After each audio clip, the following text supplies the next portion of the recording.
From Tally to Cali, It's time to wake up. Wake up! Warchant.com is your ultimate Seminole sports source. and this is Wake Up Warchant, presented by Vitamin energy. The vitamins. The energy. Now here's Warchant.com's Aslan Hajavandi. and Corey Clark.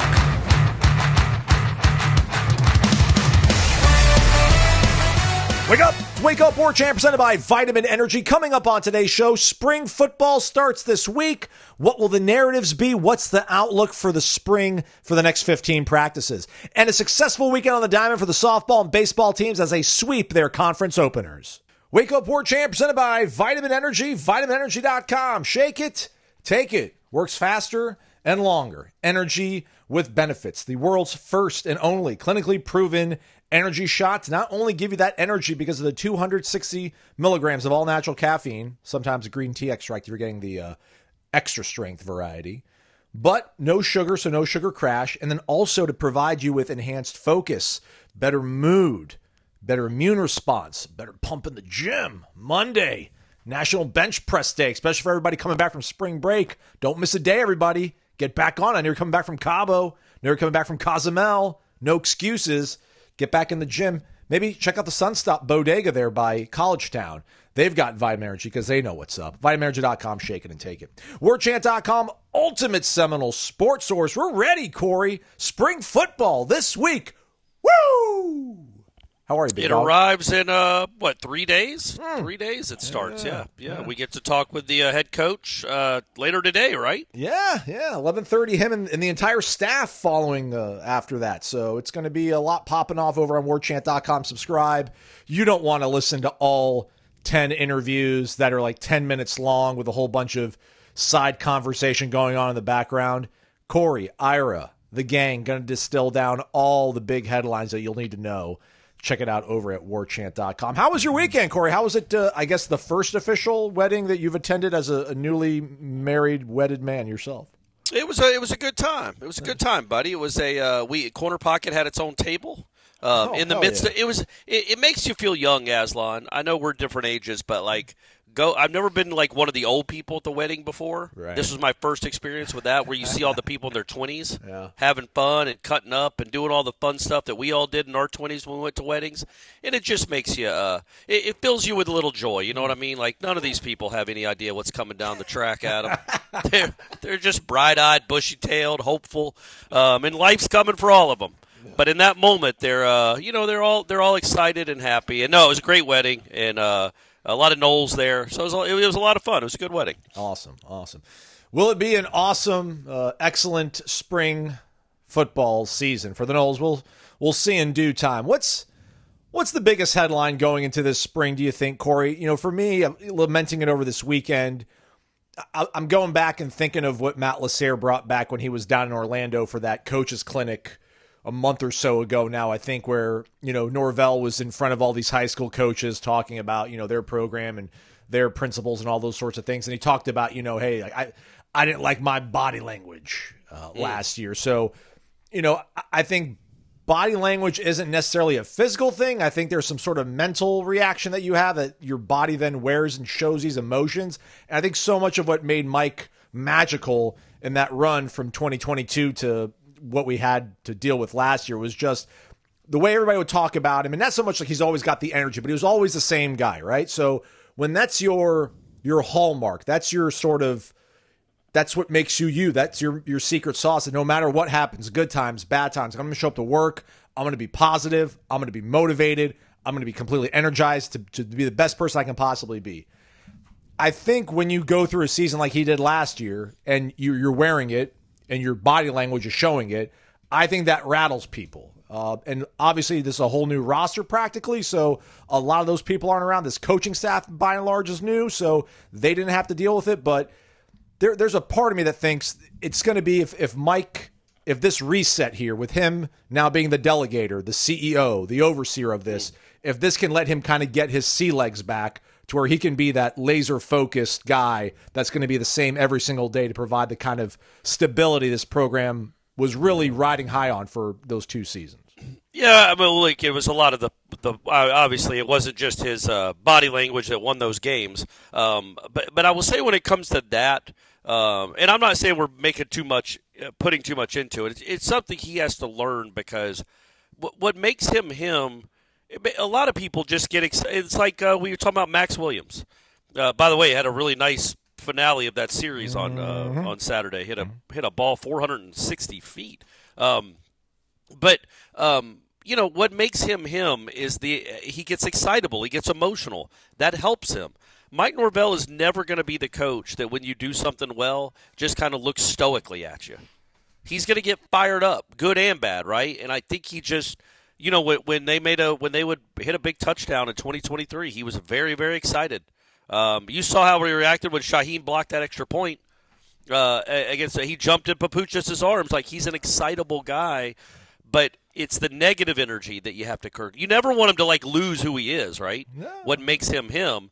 But he wears so much of it on his sleeve, and when you're wearing a season like he wore last year, it's hard not to look like you're watching a funeral. Legitimately, he looked sad for wide swaths of those games. Sad, despondent, in great despair, standing on the sideline. That's not kind of the image you want to project, even if you're going through a bad season. So I think that's just like you wouldn't want your quarterback to just look dejected and sad and just completely angst-ridden. Yeah, defeated. You just don't want that. And he just looked shell-shocked a lot of the times. And I think that's something he can learn just by what – I mean, it's it is who he is. He's not going to – it's not – does it matter that much? Probably not. Did it cost him a win? I don't know. But when you see your coach really struggling like that emotionally to you just know how disappointed he is, I think that's not a great thing. But yeah, it's also who he is. He's never going to be able to curb that completely. I might have misspoke. I'm not saying that the reason they went 2-10 is because he all of a sudden, was very dour when the loss started piling up. But I do think that there was moments there where probably it kind of snowballed and got away from him in this program because he just kind of lost that, whatever sort of special gene we thought he had in him just did not assert itself when this team was really struggling bad. And I don't know really if we're going to be able to tell a lot this spring about if that's back or not, but there is going to have to be a level of energy around him and seeing the way he interacts with coaches, seeing the way he interacts with players between drills, during drills, I think, that might be hard to contextualize properly, but it will probably tell us more than, at least in these first 5 practices or so when they're in acclimation period and in shells before they really get the pads popping, that at least it's kind of going to be my weather vane, I think, to figure out where this program goes from here. What do you think is going to be some of the bigger early part spring narratives that people are going to want to hear about and you think will be the things that you're going to be keeping your eye on? Well, I think, again, hoping that we're there watching it, I'm genuinely interested in what kind of drills are changed, what's been introduced, what's new, what feels the exact same, what doesn't. Because that's the reflection we'll know about, right? Look, man, Norvell's always going to be Norvell dialed up at a practice. He just is. He's going to be walking around very fast, talking to a bunch of people, probably saying 10,000 words as he gets his 10,000 steps in.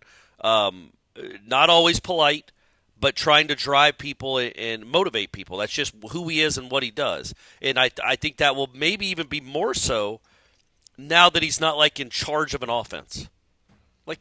We understand he's going to be very interested in what the offense looks like. But I don't know that he's the guy standing 30 yards behind the play looking at everything now and then going and looking up at the big screen to see what went wrong on that practice play. You know what I'm saying? I don't know that that's his role anymore. So I want to see what he feels like his role is now. If it's just that guy, is he going to stand back there like he's done for the last 5 years we've watched? And for trying to paint a picture, folks, the line of scrimmage, let's say it's the Florida State 10-yard line. They got a 90-yard drive to go. Mike Norvell would stand around midfield, maybe at the plus 40, to just to get a vantage point of the whole play, what happens. And then after it was done, they have a big replay board that shows the play until the next play is whistle, until they run the next play, snapped. And he's looking to see what happened a lot of the time. Sometimes he's like, good. Other times, especially a lot last year, he's kind of rolling his eyes. Not rolling his eyes, but kind of wondering what just happened. So I wonder if that will still be who he is and what he does. So that will be interesting to me. And then also, if the practice is a lot different, or really any different at all, there's some self-reflection, right? That obviously had to have happened for him to then be willing to change what worked very well for him up until last year, and give Malzahn and Tony White, the leeway to run a practice exactly how they want to run the practice, because that's why you hired them. You hired them because you believe in them, but they might have their own practice drills, their own practice schedule that they like to implement, especially early on in the spring. And how much leeway does he give his new assistant coaches? Because you didn't pay them to come here to just be yes men. Those guys went away, and I'm not calling Alex Atkins a yes man, although I basically just did. I didn't mean it like that. I'm just saying they came here to turn this thing around, and so you got to let them do what they want to do, and that'll be interesting to see how much difference there is. I was going to save this topic for later on, probably in October, but to that point, and they are coming off. You're bringing up a subject 5 months early, okay, or 7 months early. All right, we got to fill this show, big dog. So they are coming off a 2-10 season, so I get it, and everything is about what's the target for this season that makes you feel good or keeps Norvell around, and et cetera, et cetera. And I get it. If you end up winning 7 games, that's a considerable difference. That's a considerable uptick in production. But to your point about this being a completely new staff, you don't have these yes men anymore. I don't think they paid Gus Malzahn all this money and Tony White all this money and Adam Fuller all this money to go away and Alex Atkins all that money to go away to go 7-6. So with all these new guys, do you think they'll feel a level of urgency too, or are these guys operating under kind of the, hey man, we just came off 2-10.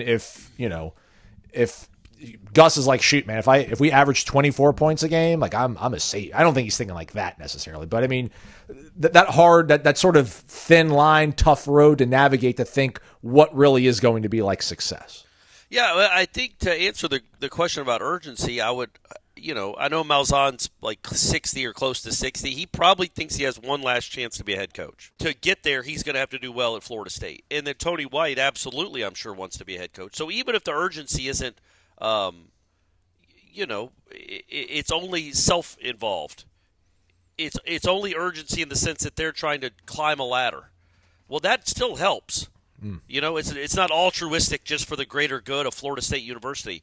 They're trying to become head coaches. For Malzahn, again, for Tony White, he wants his own program at some point. So there is an urgency there to be good. I just think that if you're a competitor and you think you're really good and you have an ego, and most football coaches do, you whether it's you want to prove that Florida State isn't a 2-10 program, or you want to prove you're a good, capable head coach and you deserve either your first chance or another chance, whatever the motivation is, it should work, right?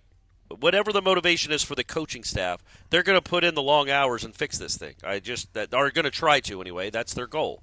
They're not. Norvell's the one that feels the urgency, right? He has another disaster year. It's not just that he loses the Florida State head coaching job. He might not ever get to be a head coach at this level again if you just completely collapse at Florida State. So there's some urgency there to get this thing right. But, we think he likes these coaching hires a lot. Saw this debate brewing over on the message boards, Corey. Was last year an outlier? And I don't know if, I don't necessarily disagree with the sentiment on the boards, but one of the more popular posters over there, FSU 91, was kind of trying to quell any uprising on the boards about how the offense was going to look, and saying that if you look at the breadth of his career, what he did at Arizona State, which led to him getting the job at Memphis, what he did at Memphis, the success he had there obviously led to him to have the opportunity to coach here at Florida State, and then what he did in 2022 and 23. 2020, you're just busting this thing down to the studs, and then you're building it back up in 21. Last year was just an outlier. Relax. This offense, this coach is not some sort of fly-by-night operation, just a flash in the pan kind of success. My counter to that, though, is, well, then why did you give everything up? Because that's what we're going to find out, I guess, in 3 days, right? By the way practice looks, just how much. Because I don't know, is there a way that Gus, I guess second part is kind of theory, this discussion. Can Gus be the play caller, his quote-unquote offense, but Mike Norvell still be heavily involved in shaping and guiding it? I guess. I really don't know. I just don't think – I'm sure Norvell's going to want to be involved, and they have a lot of the same principles anyway. But at the end of the day, I think it's Malzahn's going to – like, who's going to make the choice but the starting wide receivers? Like, the starting offensive line. I mean, you get input from your assistants, but I feel like that's the OC's job. Right? In this Instance, when it was Alex Atkins being the OC. Third and 6, fourth quarter against Alabama, one possession game. I don't think Gus. Man. Yeah, I don't think Gus is looking at Mike like, what personnel group are we running out there? Correct. And understand, Malzahn, for good reason, and I haven't talked to the man personally, but there's no way this is untrue, has a lot of confidence in his abilities. A lot of confidence in his abilities. He's not looking for help.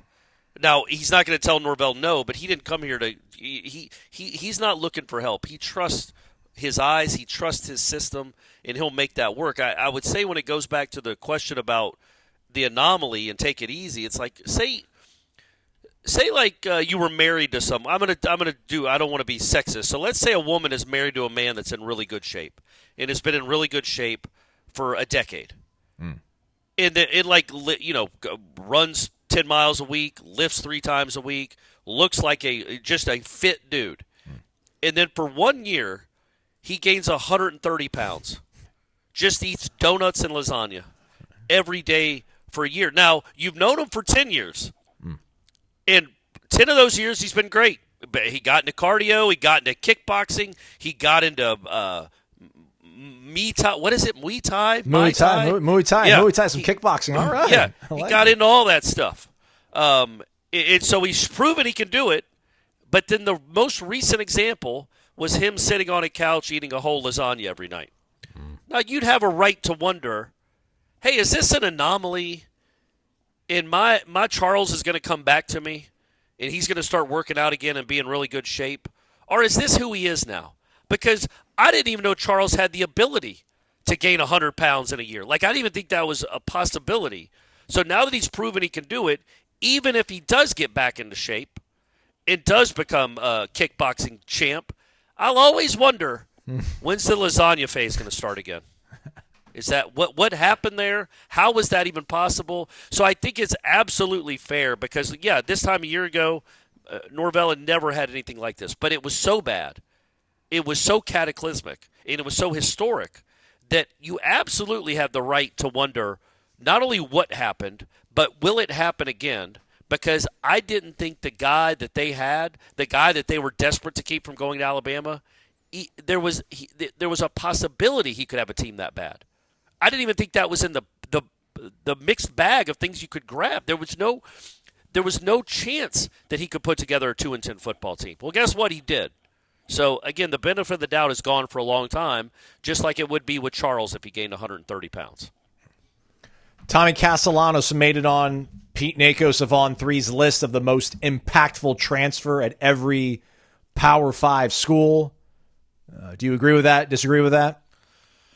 Yeah. No, I think I don't know how many people are on the list, but I think he has a chance to be – well, he is going to be impactful one way or the other. Well, every team, every Power 4 team, he picked one player on that roster that's a transfer that's going to be the most impactful. Got to be, right? It's got to be. And it's the quarterback play was so abysmal last year to go along with everything else that, yes, that is – and it always will be. That's like saying who's the most important – like every year, who's number one on the Warchant top 40 or in the top 3? It's always the quarterback. It's just the position they play and how important it is, how important he is, hopefully his personality is, and his legs. Because, yeah, it's a lot riding on that guy, man. But quarterbacks like that kind of pressure. So, but, yeah, I think he's definitely got a chance to be very, very impactful. What question are you going to ask Coach? What kind of questions do you want to ask Coach Norvell later this morning? I legitimately would ask, like, will it look any different? And what will I do want to know, like, what is his role when it comes to a practice? Because, during team stuff, he was always, like we talked about, he was standing 40 yards behind the play. Like, is that still something he wants to do? Will he always walked around a good bit, like went from station to station or position to position. But will he change his will he change his own practice habits at all? I'm genuinely interested in that because when was the last time he wasn't the OC? Maybe at Tulsa. I was going to say when Malzahn hired him to be the wide receivers coach, like that. It just seems like I wonder how he feels it's going to go, and how he envisions it going. Yeah, 2010 at Tulsa, he was the passing game coordinator, receivers coach, and whatever the DR is, director of recruiting, Dominican Republic. Yeah, Sorry, holla. Then he went to Pitt in 2011 as co-OC, and then from there just the OC. Yeah. So, all right, Wednesday we'll find out. We get to talk to Coach later today, so check out warchant.com for all the updates, summaries, and such from that, and all the other coaches that we get to talk to. It's going to be fun times, everybody. Come back. Yeah, we get all of them, and there's so many of us that we can literally get a one-on-one with each coach, and we'll flood the YouTube channel. And there's so many new guys that I feel like you guys would want to hear what they say. We've talked to them once before, but now his practice is like right here. Spring break's over. Practice is in a day or two. We'll see what they get their. They've seen him in workouts now, at least, right? Like when we spoke. Well, that's true. Yeah. When we spoke to all those coaches, that was like early January. And I don't think they'd started, or maybe they're only like in the first week or so of those workouts. So now they've been through a few months of seeing these guys in the weight room doing tour of duty stuff. So they probably have a better idea of what they've got in the cupboard. Yeah, you're right. So, all right. Guess what I'm going to ask them? Nothing. Okay. Self-imposed exile. Okay, fair. After the Miami game, though. Oh, that's right. Well, that's when you start asking questions again. Maybe I'll move it up to like Miami week. Okay, I got you. That's fair. But yeah, he's going to enjoy the peace and quiet. Yeah. He probably won't complain. Yeah. And then again, it's cool that we get to that. This is something that he cares enough to do. Like let us. And it's not just come talk to our camera for 10 minutes. We actually get to sit and like hang out with the coaches. Like we're not friends, we're not buddies, we're not going to corner pocket afterwards. But it's cool to get to talk to them just as people, not just I'm asking you a question, answer it. So that's always fun. I'm gonna miss Adam Fuller. He was the guy I always sat with at these things. So got to see what old T-Dub's all about.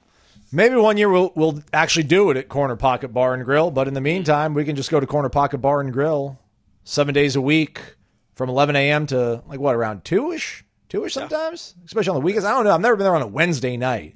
Like on a sleepy Wednesday in the middle of April, is it still till 2 o'clock in the morning? The party going on over the Corner Pocket Bar and Grill? Man. That's what makes it so cool. Amazing. It's the spot for the after party. It's the spot for the after party. It's open till 2, 24/7. There we go. Corner Pocket Bar and Grill, 2475 Appalachia Parkway, cptallybar.com, the website, daily lunch specials from 11 a.m. when those doors open until 3 p.m., only $8.99 with a side dish of your choice. Plenty of entertainment options on your social calendar throughout the week. Tomorrow, trivia night. Thursday, bingo night. Friday, live music. And obviously those happy hours, specials, 4 to 7 o'clock through the weekdays, and then all day on Sunday. Go check out the Corner Pocket Bar and Grill, everybody. It's March Madness. Get those brackets filled out and all the games on all the TVs. You can't pull it off at your house. It's not the same, everybody. You're looking at an iPad and you got one TV, and you're just go to Corner Pocket. Yep. And the Noles did not make the field, if anybody was wondering. They did not make the tournament. Corner Pocket Bar and Grill, 2475 Appalachia Parkway. It's Wake Up Warchant, presented by Vitamin Energy, vitaminenergy.com. Shake it and take it.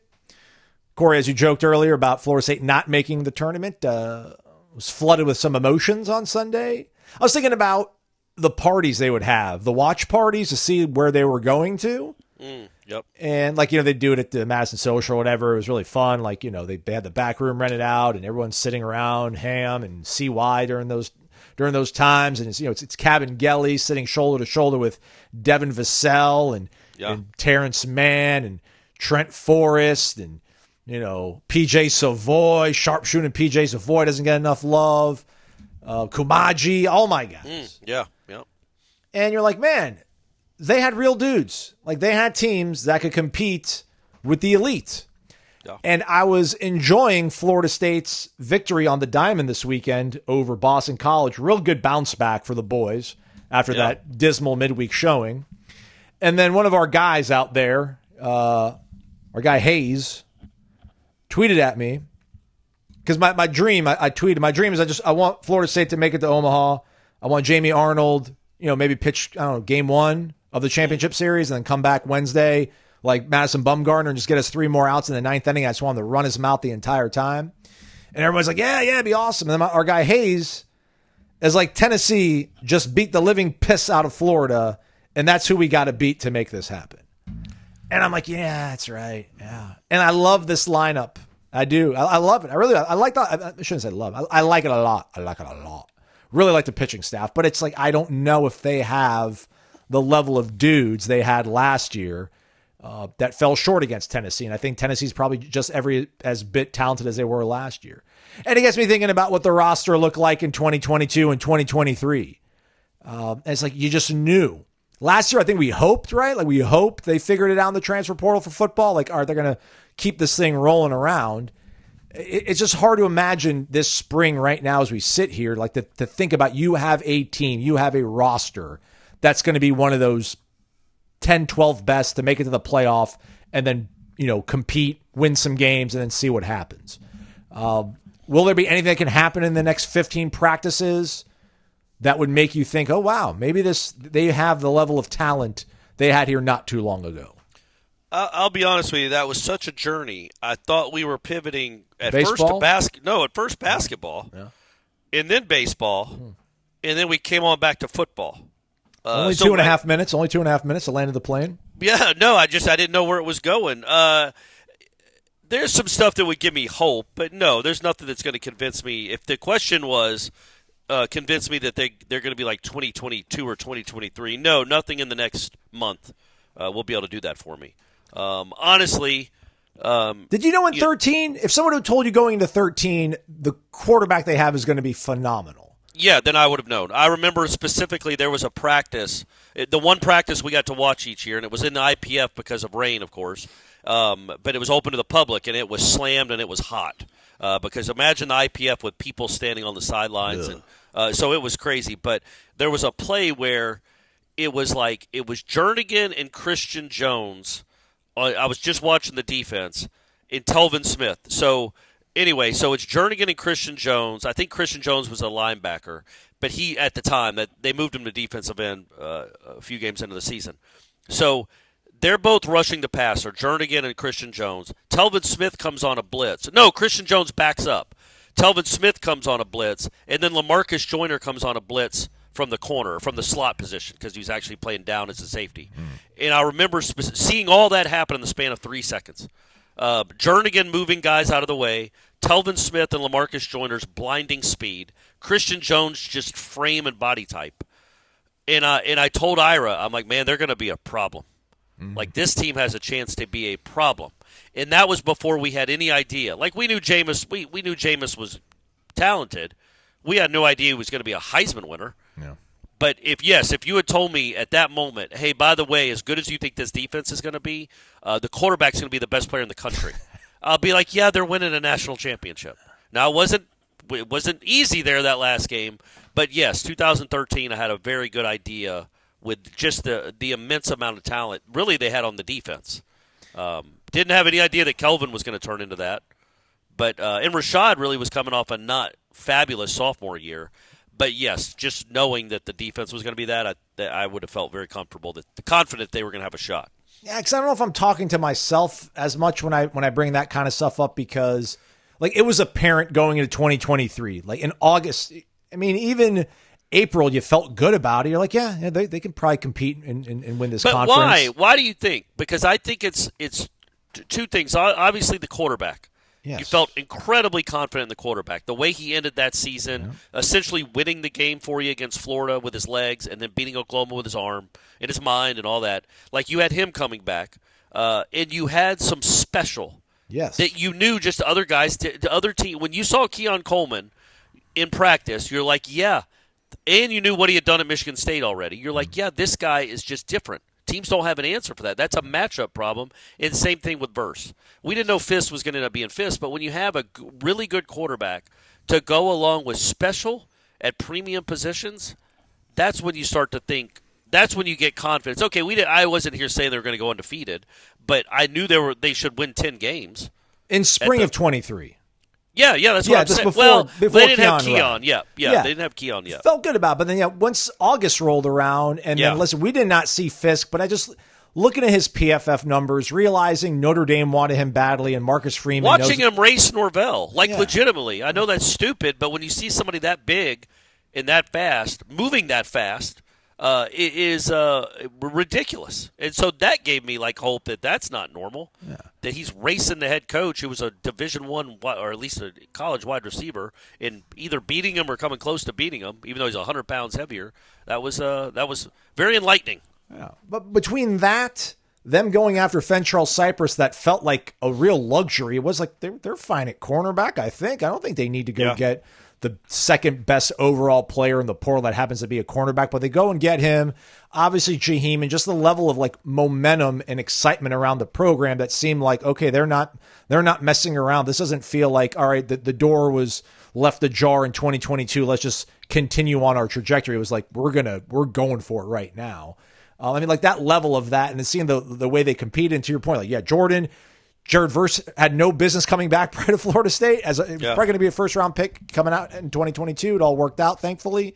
Although he wasn't nearly as productive, but that's neither here nor there. They still won all their football games, so that's the thing that matters most.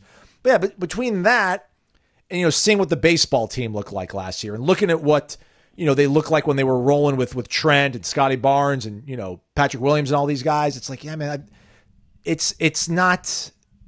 it's not a mystery why these teams have been good at Florida State in these multiple sports, and we can keep it football-centric. They had awesome quarterback play. They had awesome defensive talent, athleticism, versatility.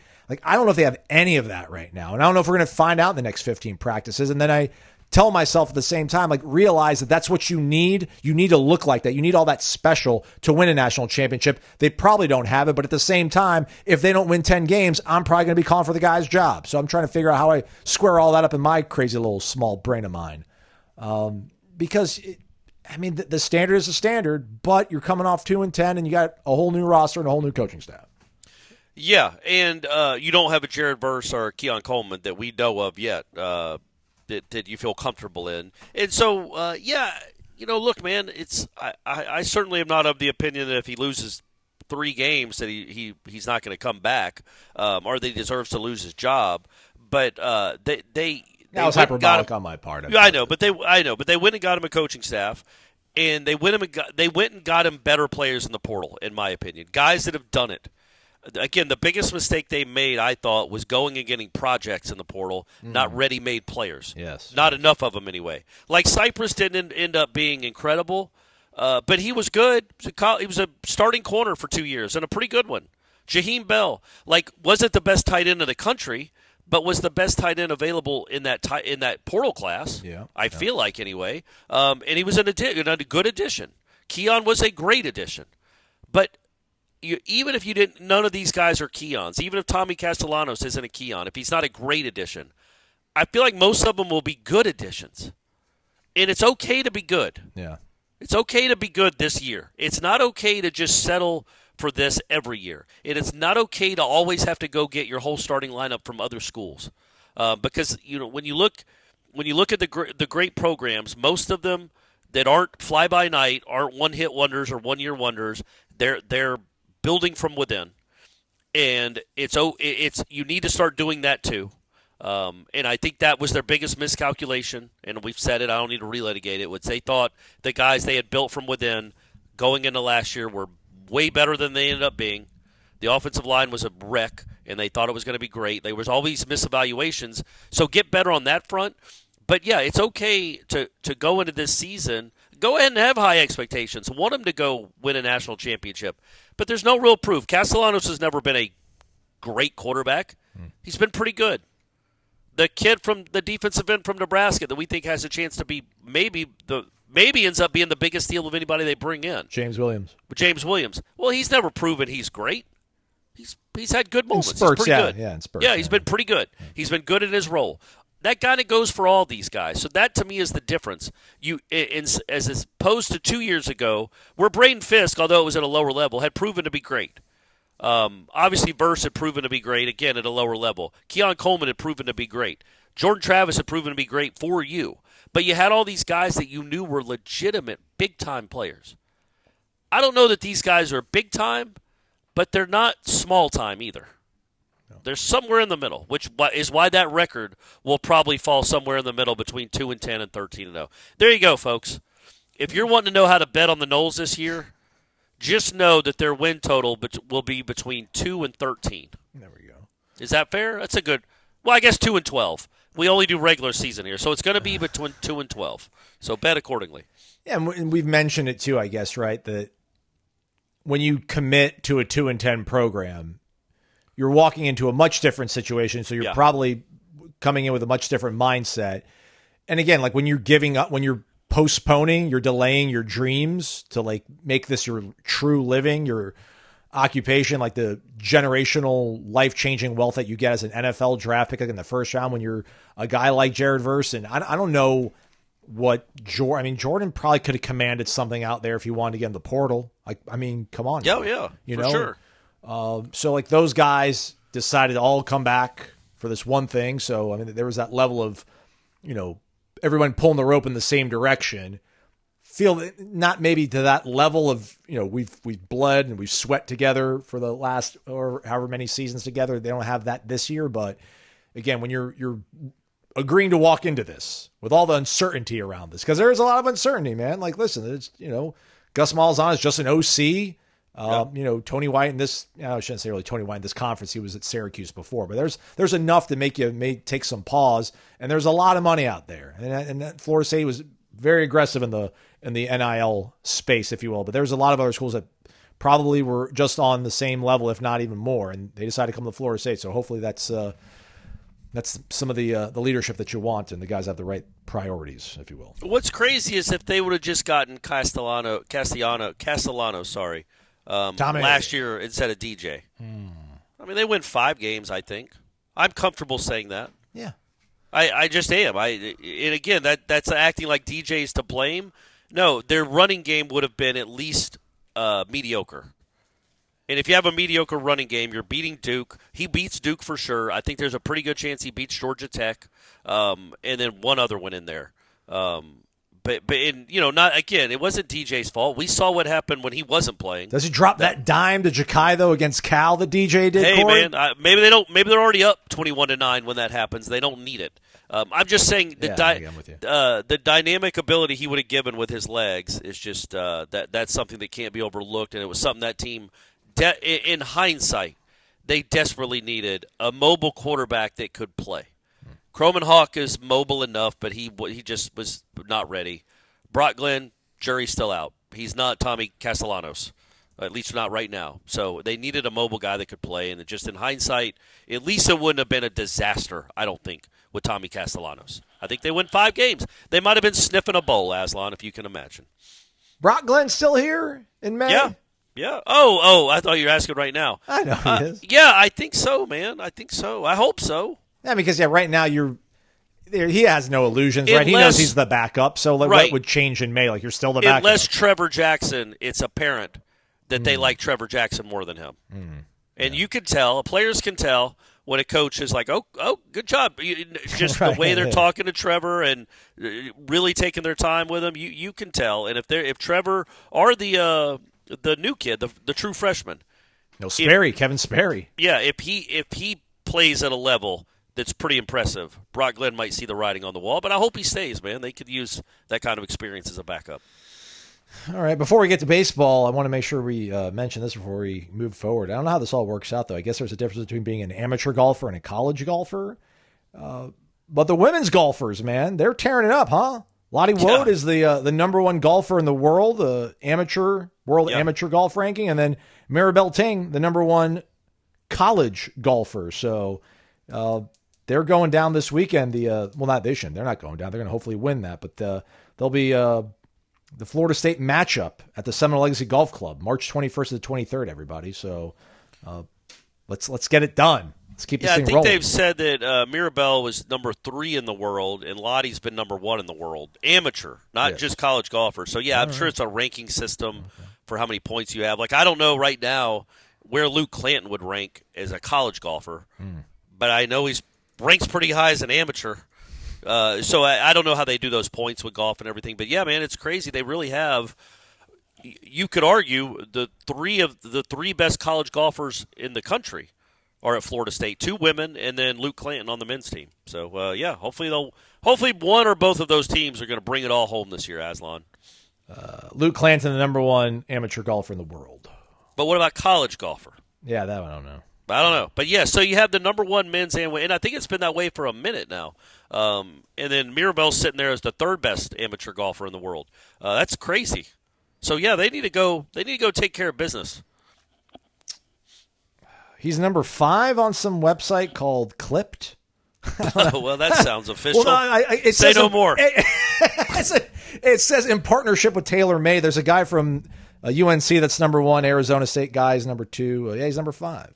Okay. But he's got 2 wins. There's 3 guys ahead of him that only have 1 win. And he's got just as many top 3s as they do, and he's played more. I think he probably hasn't played in as many tournaments, maybe. He's played 18 rounds. Yeah, no. He's been kicking it around on the PGA Tour, making cuts, and finishing in the top 10. So, all right. Yeah, it's crazy though. I would suggest that in Florida State, I'm sure the men have a home tournament here soon at some point. If you're a golf fan, I can't stress this enough. Go watch a college golf tournament. It's unbelievable how close you get. Understand that, like, for the rest of his life, if you want to go see Luke Clanton play golf, you're going to have to pay a lot of money, and you're not probably going to be able to get that close to him unless you're around a throng of people. You could go watch him play in one of their tournaments and literally stand next to him as he's teeing off almost. You can't be talking to him. It's still golf etiquette. But watching a college golf tournament, there's like 100 people out on the course, 200 people out on the course walking around, and you get up close and personal watching the best players in the world. Like I said, the one time I went to the national championships when Florida State made the semifinals and they were playing Augusta State, it was Koepka versus Patrick Reed. Nice. Who knew that? Who knew, right? But I was there and watching those 2 guys play 5 feet from them for 6 holes until I decided it was too hot and I had to sit down. Softball, Florida State improved to 25-5 on the season. They're now 3-0 in conference play. They started conference play this past weekend, hosting Pitt.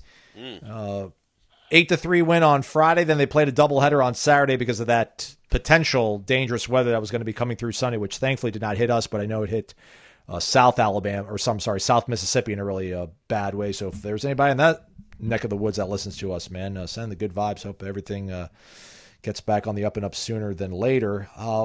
5 innings, run-ruled Pitt 13-0 in the first game of the doubleheader, then came back and won the second half of it 3-1. They take to the road for their midweek showdown against Alabama in Tuscaloosa on Wednesday at 7 o'clock. So good to see them start things off on the right foot in conference play, and so did the baseball team, Corey. They, too, swept their opponent, which was Boston College, similar fashion. Yeah. Run-ruled them in the first game of the doubleheader on Saturday, and then, kind of grinded it out a little bit, I guess you could call it, in the second part of the game, and looked good on Friday night with Joey Vellini starting. The offense looked very potent. I know, again, people are going to be like, well, they didn't look great against Florida, and I get it, point taken. It's a midweek in March. We can talk about it here in another 6 weeks or so, but really good step forward, I think, offensively, but I don't know if you want to talk about that or Jamie Arnold just being Jamie Arnold still. Yeah, I think the story is what we were kind of talking about after that Florida game is that, look, the strength of this team is the guys on the mound, the starting trio. Did they give up an earned run? I think they went 25 innings and either gave up a 1 earned run or no earned runs. Maybe not combined 20, maybe 21 innings or 20, whatever it was. Boston College couldn't score on them. And you're going to win a lot of games, as Link says, when you don't give up runs. And that trio so far, again, what gives me a little more hope about that is Boston College can hit. Like, their pitching hasn't been great. They did take 2 or 3 at Virginia, so that is not a pushover baseball team. But they got a good offense, and I think anyway, at least not a terrible one. And Florida State's pitchers, starting pitching, dominated them. So that gives you hope that, okay, this wasn't just, yeah, man, the pin batters can't hit Jamie Arnold. Weird. Or, yeah, Vellini looks good against JMU. Great. Now do it when it matters. Well, they just did it when it matters. Now it's going to get tougher. Again, Boston College isn't Clemson. But that's a really good sign to me is how well they pitched. Yeah, they're going to – Miles Bailey hit a home run in back-to-back games. he has a chance. Still got to put the ball in play more. But I don't. I was going to bring this up on headlines too. Like in my years covering Florida State, I don't remember a bat quite like this. Not that he's the best hitter Florida State's ever had or even has a chance to be that, because he doesn't, folks. Not even Elijah Cabell and his prodigious power? But the difference was, like, Cabell hit, I don't know, man. I feel like he hit 200 every year. Yeah. But, like, he wasn't 6'5" either. He had incredible bat speed, but he still had to barrel the thing to get it. Yeah. Like, Miles Bailey is hitting, like, easy home runs to Oppo. Like, doesn't even look like he looks like he's taking, like, a two-strike swing. Like, just he reminds me of when Caglione last year would just hit a ball in the air. Even if it didn't look like he got it, it's 6 rows deep. Now, Bailey isn't Caglione. He probably won't ever be Caglione. That's one of the better college hitters of all time. He was incredible. But that kind of raw power to just have a guy, like, even if he misses it, even if he has a bad weekend, he still might have a couple home runs. Like, his 2 hits might – like, there haven't been – a lot of guys through the system that are 6'5", 260, that when they hit the ball quite like this, it's just remarkable the exit velocity this guy has and how many home runs he's probably likely to hit in his career here. So that's a good development. People excited about people talking about imagine what he's going to look like in May, and like I don't know if I want to put like that much expectations, pressure, however much our platform can put on a student athlete at Florida State. But I mean, I'm looking at it more along the lines of like he's already kind of there. I don't know if that's the right way to look at it, or man, in May he just might be he might be like an auto walk almost. Like they might just be that fearful of him. If there's a base open, they're going to be pitching to him really, really conservatively. I don't know if it's going to get to that level. I just think it's really encouraging and refreshing just to see like how far he's come in like the last 3 weeks. And you're like, all right, man, like he's figuring it out. So if he can just kind of maintain and hang around this space that he's in right now, I'll feel good about May. What I liked even in the Florida game, because I did think he was overmatched early in that game. His first couple of bats, 3 at bats, he was overmatched. And then his last at bat, even though it was 7-1, that kid wasn't throwing soft. He was mid-90s because they all are. And he hit a home run in that one where he didn't even hit it all that well.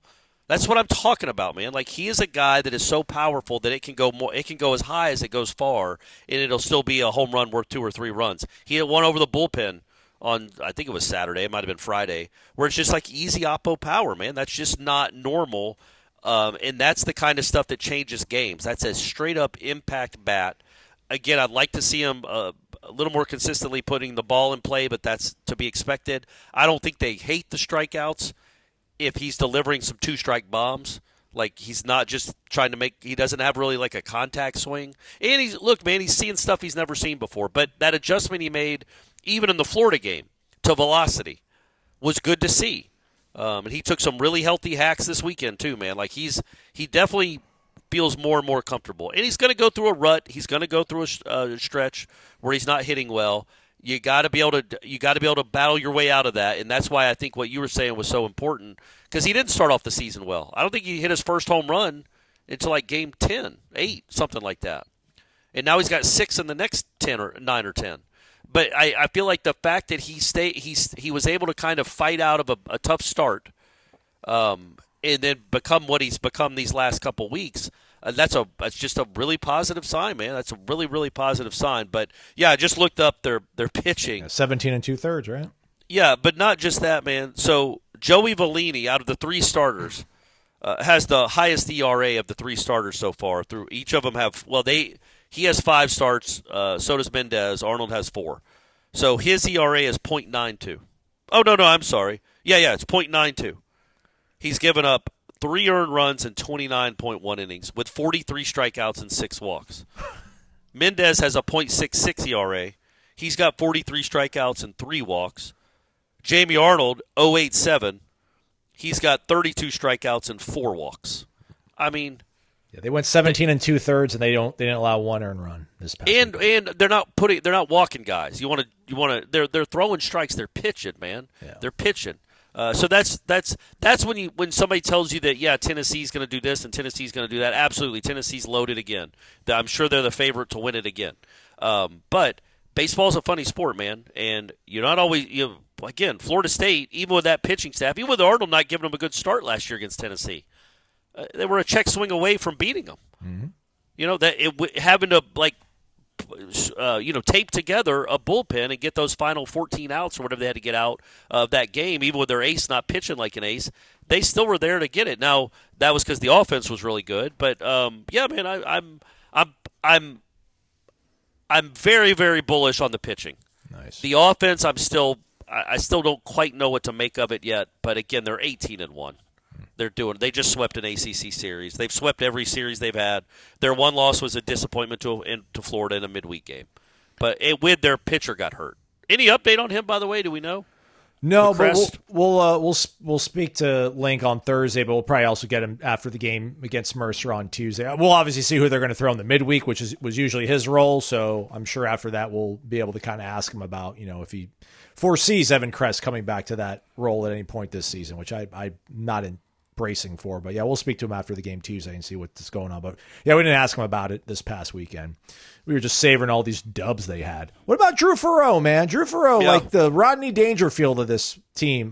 Just no respect. I think he went, switch both sides of the plate, hit home runs this past weekend. And if Bailey gives you something at batting fifth, they got to figure out Cal Fisher. And right now, batting cleanup, he's not getting this thing solved, it feels like. But, Link always talks about just wanting like all this lethal power, and you want to elongate and make this lineup go as long as you possibly can.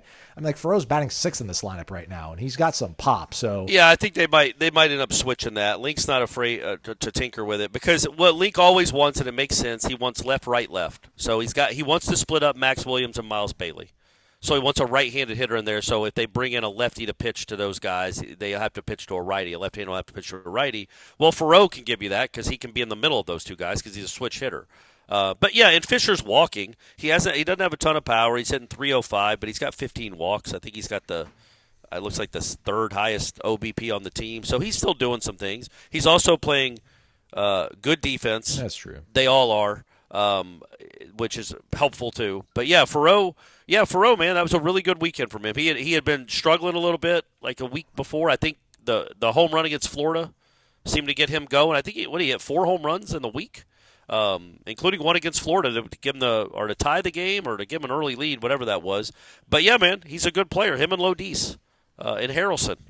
And Max Williams, awesome. Like it's Max Williams is hitting some really rotten luck, and he's still hitting 300 and now has 7 home runs.